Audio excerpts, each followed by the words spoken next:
ये धरना लेके वहां गई हुई थी, इस्लामाबाद में बैठी थी, तो उन्हीं दिनों ईरान के अंदर पाकिस्तान ने एक सर्जिकल स्ट्राइक की, तो वहां पे कुछ हम्म। लोग मारे गए। तो यही मारंग लांगू जो थी, ये लेके आ गई ये बात के, देखें जी कि हम यहाँ धरने में बैठे हुए हैं और हमारे जो मिसिंग पर्सन है जिनके लिए हमने धरना दिया हुआ है, उनमें से कुछ लोग जो है पाकिस्तान ने ईरान के अंदर जाके मार दिए हैं। ये ऑन दी हम्म। रिकॉर्ड इनका इंटरव्यू मौजूद है। तो वो बड़े बिल्कुल। हैरान हुए, वहां पे हमारे जर्नलिस्ट दोस्त थे, उन्होंने कहा कि आप धरना यहाँ दे रही हैं, मिसिंग पर्सन का इल्जाम आपने पाक फौज पे लगाया हुआ है, लेकिन मारे वो ईरान में जा रहे हैं, ये क्या मजाक है। तो इस तरह जी। के मामलात हुए। जब ये यहाँ पे आई पाकिस्तान में, जब इन्होंने बलूचिस्तान से स्टार्ट किया अपना मार्च और जी। पंजाब में पहुंची, पंजाब में ना बड़ा वार्म वेलकम किया गया, तौनसा में, डीजी खान में, आगे जिस तरफ ये जाती रही भक्कर से होती हुई मियाँ वाली की तरफ से बहुत वार्म वेलकम किया गया।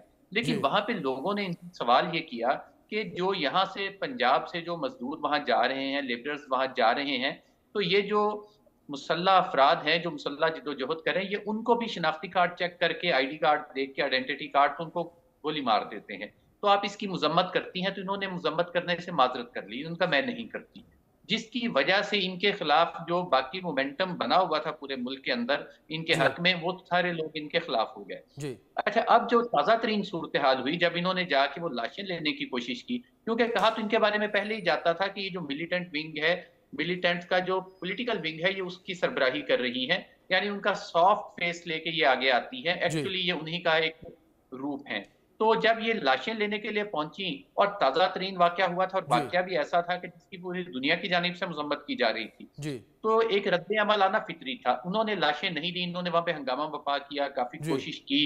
जब वहां से इनके हवाले नहीं की गई लाशें, तो ये बाहर आके इन्होंने धरना देना शुरू कर दिया। जी। अब वहां पे बलूचिस्तान के अंदर एक पॉलिटिकल गवर्नमेंट मौजूद है, सरफराज बुगटी, एक जी। बहुत बड़ा बुगटी बलोचों का जी। ट्राइब है, जिससे वो उनके चीफ मिनिस्टर हैं।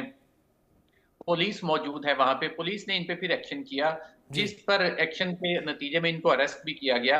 तो जाती तौर पे मेरा ये ख्याल है कि इनको गिरफ्तार करने की वजह सिर्फ यही है कि जो ये मामला लेके बार बार, ये उनका क्योंकि सॉफ्ट फेस है, और दूसरी तरफ जो दहशतगर्द मौजूद हैं, जो मिलिटेंट्स हैं, उनको ये सपोर्ट फराहम करती हैं बिल्कुल। पॉलिटिकली, बिल्कुल। और आम लोगों की रिक्रूटमेंट उनके लिए करती हैं, तो इसलिए इनको चलिए, अरेस्ट किया मतलब गया है आसिफ अली जी, आपके ताकि। कहने का मतलब कि गिरफ्तारी बिल्कुल ठीक हुई है। मैं अपने मेहमानों से रिक्वेस्ट करूंगा बने रहें हमारे साथ, जिस तरीके से ये पूरा मामला निकल कर सामने आया, कुछ जानकारियां अपने दर्शकों तक हम पहुंचा दें कि किस तरीके से महरंग की गिरफ्तारी पर, शहबाज पर ये गिरफ्तारी जो है वो भारी पड़ती हुई जो है नजर आ रही है। और इस पूरी गिरफ्तारी को लेकर जो है बलूचिस्तान में विरोध प्रदर्शन जो है वो तेज होता नजर आएगा। ये लगातार जानकारों का कहना है कि ये जो गिरफ्तारी है ये पाकिस्तान पर भारी पड़ सकती है। और महरंग बलूच की गिरफ्तारी को लेकर जो बलूच के लड़ाके हैं, BLA के लड़ाके हैं, वो अपने हमले पाकिस्तानी सेना पर, पाकिस्तान के ऊपर और भी तेज कर सकते हैं। और लगातार ये भी कहना कि शहबाज शरीफ की सरकार की मुश्किलें इस गिरफ्तारी के बाद से बढ़ती नजर आएंगी।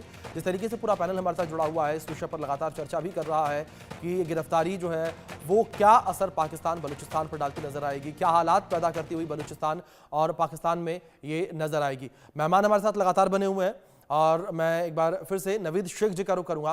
नवीद शेख जी, गिरफ्तारी को लेकर जिस तरीके से हम जिक्र कर रहे हैं, लेकिन दूसरी ओर जिस तरीके से लगातार बलूचिस्तान में जबरन जो लोगों को उठा लिया जा रहा है, ये लगातार खबरें निकलकर सामने आ रही हैं, क्या आपको लगता है कि ये खबरें सही हैं?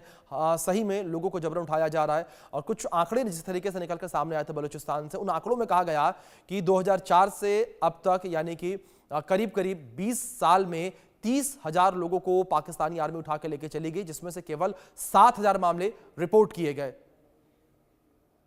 जी नहीं, इस तरह की कोई ऐसी रिपोर्ट नहीं जी। है कि पाकिस्तान आर्मी किसी को ज़बरदस्ती या पुलिस किसी को ज़बरदस्ती उठाएगी। जी। डेफिनेटली अगर 1.5 करोड़ आवाम में से अगर बलूचिस्तान में किसी के खिलाफ कोई कंप्लेन आती है तो कानून हरकत में ज़रूर आएगा, और जी। कानून अपना रास्ता खुद बनाता है।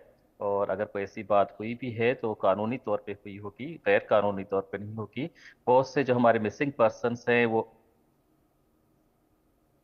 जी। चलिए ठीक है, कुछ तकनीकी खामी है जिस वजह से नवीद जी की आवाज़ हम तक नहीं पहुंच पा रही। दिनेश जी का रुख कर लेता हूं मैं। दिनेश जी, जो ये स्थितियां पैदा हो रही हैं, क्या आपको लगता है दिनेश जी कि इन स्थितियों की वजह से जो पड़ोसी देश हैं पाकिस्तान के, उन पर असर पड़ता नजर आएगा? चाहे अफगानिस्तान को लेकर बात कर लें, इधर भारत को लेकर बात कर लें। देखिए, बलूचिस्तान के अंदर जिस प्रकार की भी जो इस समय घटनाक्रम चल रहा है, उससे हमें हमें क्या फर्क पड़ेगा? हमें जी। कोई लेना देना नहीं है, जी। क्योंकि इस समय जो है जो बलोच लिबरेशन आर्मी के जो फ्रीडम फाइटर हैं, उनको उनको किसी प्रकार जी। की पूरी सहायता जो है टीटीपी से मिल रही है, अफगानिस्तान के तालिबान से मिल रही है, क्योंकि हथियार की सप्लाई जो है, जो अमेरिका वहां पर अपने हथियार छोड़ गया है, जिसके बारे में बातचीत होती है कि वो तकरीबन 8 बिलियन के आसपास है कीमत के हथियार हैं, जी। इनको पूरे हथियार मिल रहे हैं। और इन्होंने जो बीएलए है, इन्होंने अपनी टैक्टिस में और